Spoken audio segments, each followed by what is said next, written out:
with so much conditioning that we have about who we are, and that's the identification with who we think we are is much more stronger than the identification with the emptiness or the singularity point in ourselves. So, how can we discern the difference between who we think we are and who we really are by doing this kind of I think that, when you go towards center, you reach, and you'll reach deeper and deeper sense of it. And the meditation I teach, for instance, in my seminar, help, the person follow the vortex, into that center. You start to discover your essence. It might be something like an essence that was like a really faint memory. When you get there, you might say, wow, I remember this feeling from when I was a child. This is really who I am. And so all the rest of the stuff that we've piled on top of that starts to fall out. All the masks and all the behavior that we've kind of picked up along the way as survival, in this crazy world of ours, kind of starts to fall off. So we become more authentic to ourselves. And all sorts of powers that maybe we didn't know we had comes back to us. Yeah. There's one thing, we're getting to the close. I didn't want to take much more time of your... but there's one thing that I always felt for a very, very long time, and it is that, I know you're scientist, so don't take it personally, but I feel that science fiction is more advanced than science. Always. So I was not crazy about thinking that. No, always. Science fiction is always ahead of science. You can see it in history all along. Yeah. Every single or most of the technical developments we've had in our evolution were in stories long before they were invented. Yeah. And that's because and this is something that students in science today are not taught, and it's really sad. They should know this. That discoveries and inventions and transcendence of previous ideas come from imagination. They come from gut feelings, a sense that maybe things are like that instead of like that. Now science is really good to follow up, to see and investigate if that's true.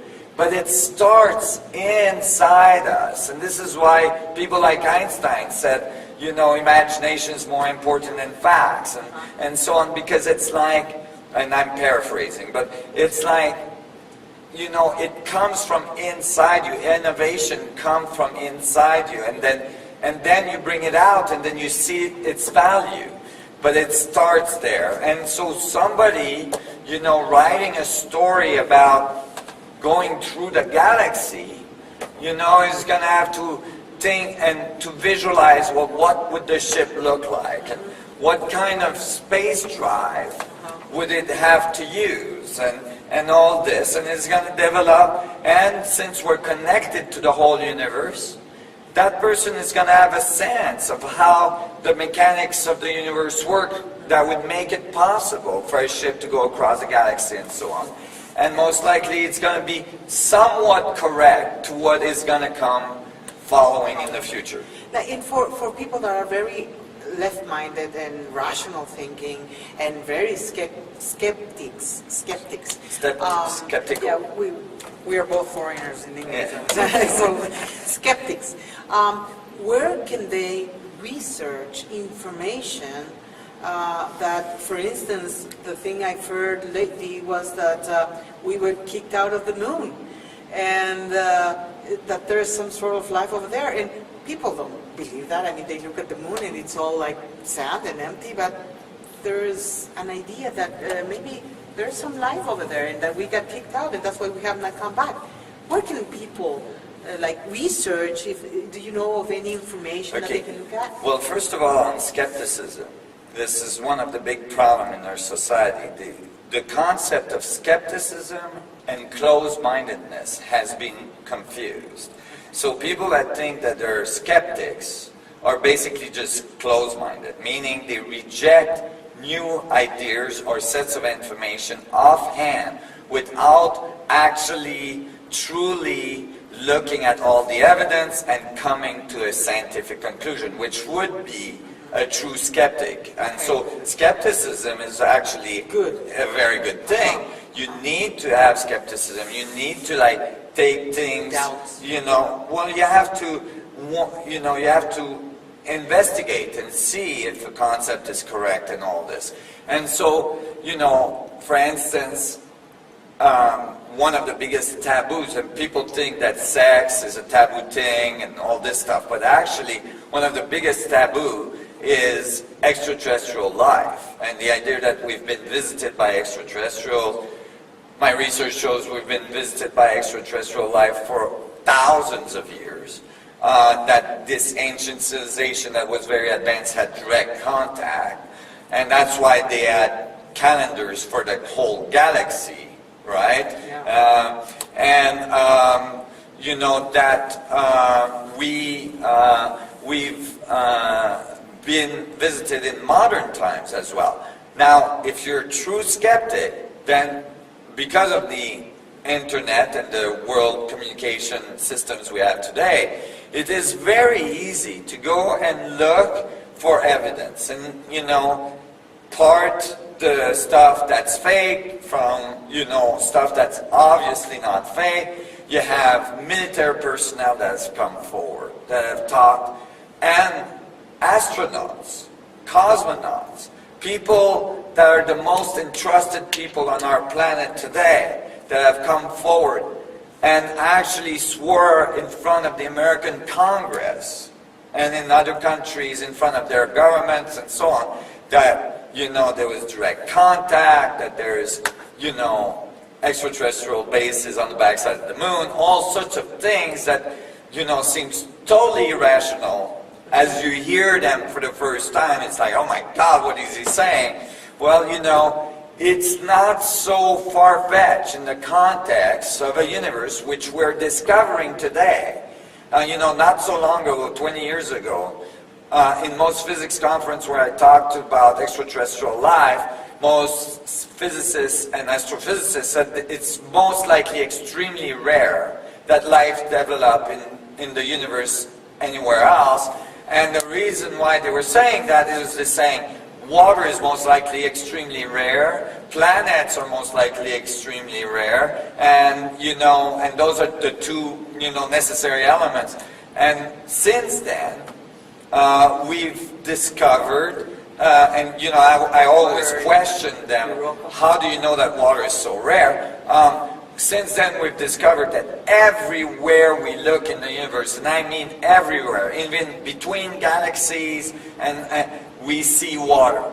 We see the spectral line of water. It's everywhere. Now we're discovering that even stars are born in immense water vapor clouds, almost like a placenta, you know, and that, you know, water is prominent. And we're discovering at the same time that almost every star we look at has planets. And so now, you know, the equations are reversing, and we're realizing most likely there's a lot of life in the universe. We're even seeing amino acid clouds flying through space. And so all the elements are there for life. And there's absolutely no reason that societies on other planets would have thousands of years of evolution on us. And, you know, you see what we've done in 150 years. We went from like horse and buggy to like going to the moon, right? You know, imagine that we had 1,000 years advancements on that. We might be going to the other side of the galaxy like we go to Sydney, Australia today, which 100 years ago seemed completely far-fetched. You know, and so the idea that we're alone is erroneous. The idea that other civilizations could not make it here. The the idea that other civilization could not make it here is erroneous, and so, you know, there's most likely a lot of life, a lot of possibility for that life to visit us, and there is thousands, millions of pieces of evidence, independent witnesses, very interested people, and so all that put together, if you're a true skeptic, Star Wars. you have to realize, you know, this is the only conclusion you can get to. Well, it seems that we're stepping from, like in the Middle Ages, believing that the Earth was flat, to realizing that the Earth is round. Like what Galileo did, from Copernicus to Galileo, to believing that the Earth is not the center of the universe, but Of the solar system, yeah, the sun is the center of the solar system. Right. And those were really extremely shocking changes, to the point that the church incarcerated Galileo for a lifetime. I don't know what right they did that, but anyway. Right. So it seems that we're on the verge of that change, of believing that we're the only ones in the universe, to understanding and realizing that there's life everywhere. That's right. It's amazing. It's an amazing thing. And what you've done is just so, no words from my part to thank you for all that you are bringing forward, because I think it's the missing link. Thank you. And I know, and I'm sure that the rest of the people that are here and people that know you or for the work you're doing feel this immense gratitude, because it was something that we were really, really needing strongly, and you came along, and you know, it's like you had all this brain and strength to go in that direction, to bring something that was so crucial for humanity's development. So I just want to thank you for the time you've given us, for all the information that you've shared with us. I know there's so much more, but I think in a next opportunity that we'll meet again, we'll go a next level. Because till people get ready to listen more stuff, so we will flow with them. All right. Well, you know, I really appreciate, and I want to say thank you so much. And at the same time, I couldn't do it without you. I couldn't do it without everybody else. It's a groundswell movement, and I'm just doing my little piece in that movement to like bring it to the next level, and we're so close. So thank you for all your work and your support. We're going to be waiting for you in Ecuador. Thank you. Yeah, you better I plan look on that. forward to it. Great, Nassim. Thank you so much. Thank you. Hope you enjoyed it. We'll Hope see you soon. guys enjoyed it too.